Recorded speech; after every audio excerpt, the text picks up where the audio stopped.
সালাতু সালাম গো আমার দরুদ সালাম গো আমার কোয় নবী মুস্তাফায়। তোমরা যদি যাও গো মদিনায়, তোমরা যদি যাও গো মদিনায়, মদিনা শরীফের মাটি আমার চোখে মুখে বুকে মাখিও।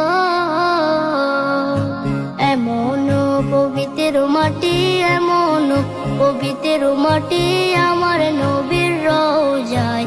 তোমরা যদি যাও গো মদিনায়, তোমরা যদি যাও গো মদিনায়। ইয়া রাসূলুল্লাহ ইয়া হাবিবাল্লাহ, ইয়া রাসূলুল্লাহ ইয়া হাবিবাল্লাহ।